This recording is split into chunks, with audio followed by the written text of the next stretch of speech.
Hi everyone, it's Vicky here and welcome back to another Festive Fridays, a series where I'm sharing a Christmas project every Friday all the way until Christmas.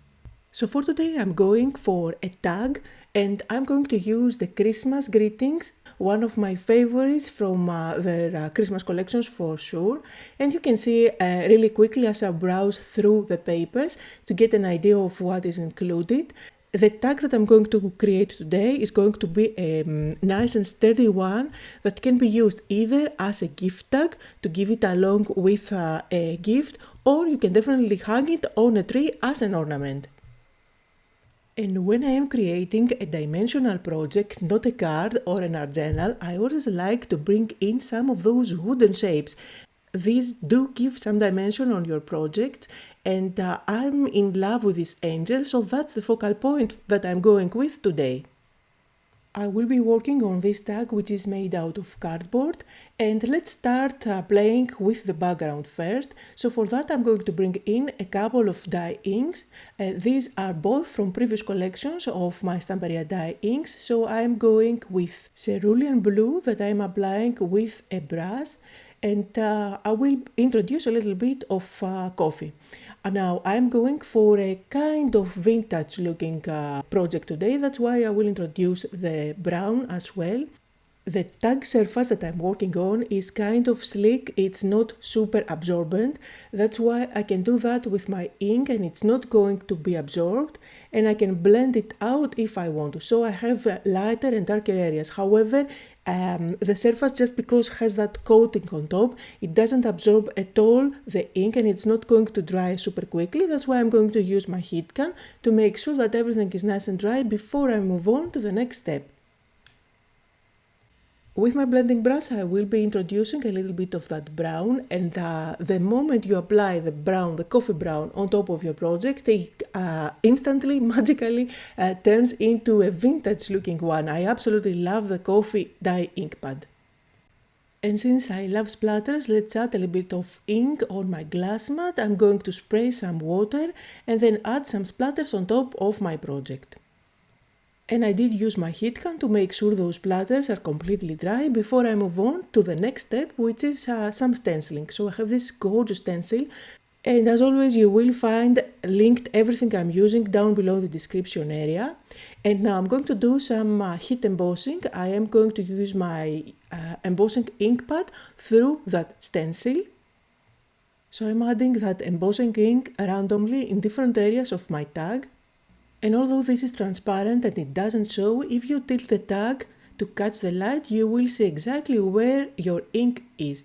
So this is where the embossing powder is going to stick, and I'm going to play with one of the new colors of embossing powders from a collaboration with Stamperia. This is the Antique Gold. It is a lovely sparkling copper looking color.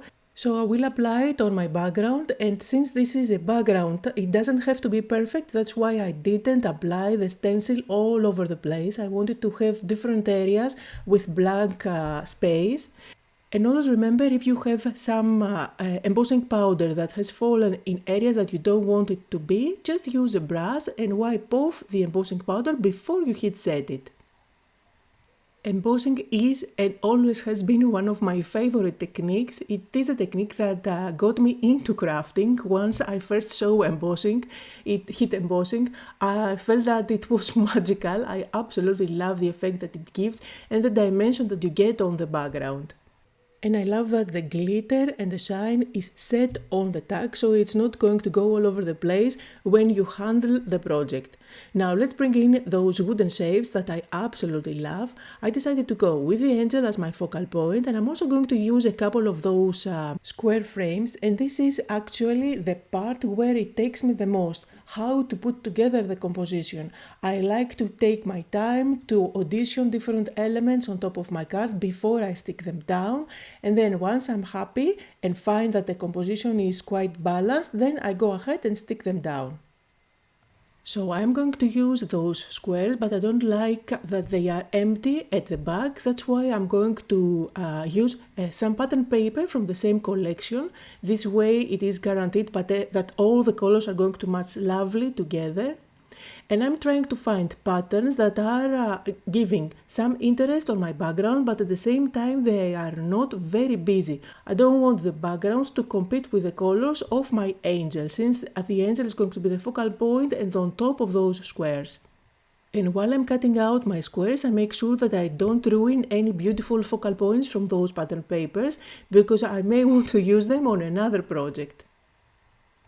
So now I'm going to glue those frames on top of my pattern paper, let it dry for a little bit, and then I will use my scissors to chop off any excess. So this way I have created two background elements for my project, for my cluster, that add at the same time dimension as well as visual texture with the beautiful background papers.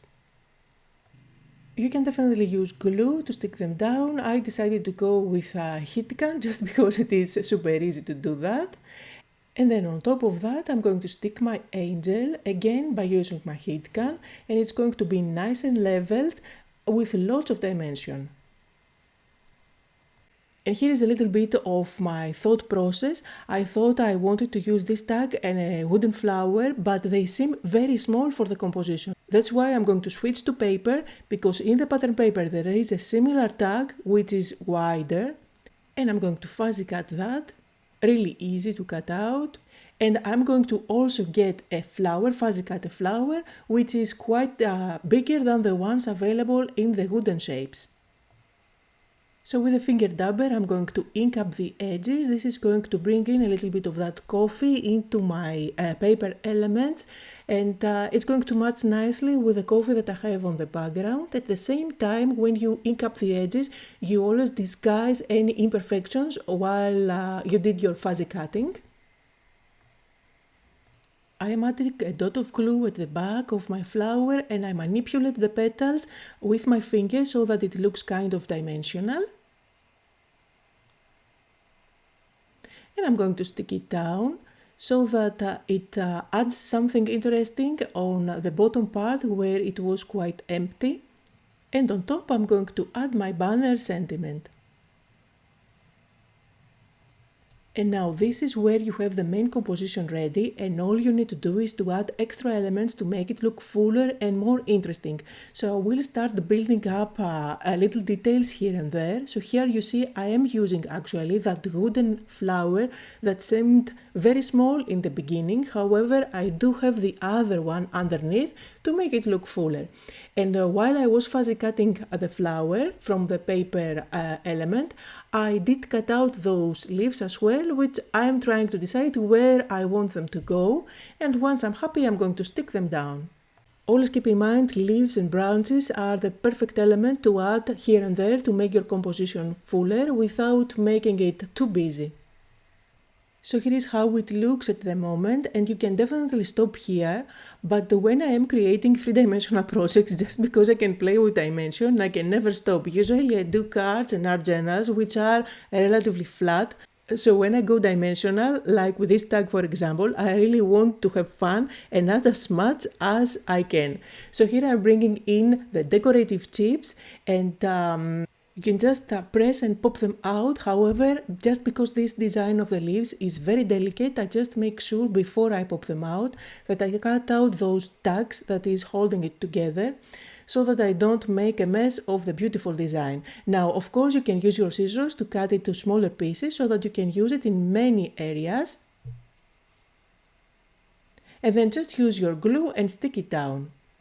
This is paper, which means that you can definitely use your markers or your paints to color it. You can use embossing powder to add some dimension and shine on it. For this particular design of the leaves, I don't want to add any color on it.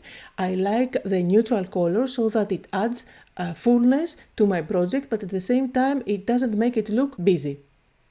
And again, you can definitely stop here, it looks beautiful as it is. However, I happen to have these decorative chips that give you tiny stars in between all the rest of the designs. And these are the ones that I want to use to decorate a couple of areas on my project. I'm going with a large and a small star, and I'm going to apply embossing ink on top of them. And you can see here what I like to do when I am playing with such tiny elements in order to heat set them Without burning my fingers, I just stick them temporarily on a piece of cardstock so that I can hold them easily while I use my heat gun. And you can see here the result. I ended up using only 2 of those 3 stars that I embossed, the larger and the smaller one. And of course I'm going to finish off my tag by adding some ribbons. I have 2 little pieces here that I'm going to thread through, and then with the twine I'm going to tie a bow around them. And of course this is where you can add a longer one so that you can hang it on your Christmas tree. And if you want to use it as a very special tag for someone you love, then at the back there is enough space to write your message. So that was the project for today. I hope that you had fun and that you got inspired. Down below in the description there is a full list of everything that I used. Thank you all so much for joining me today, and I hope you'll all have a lovely weekend.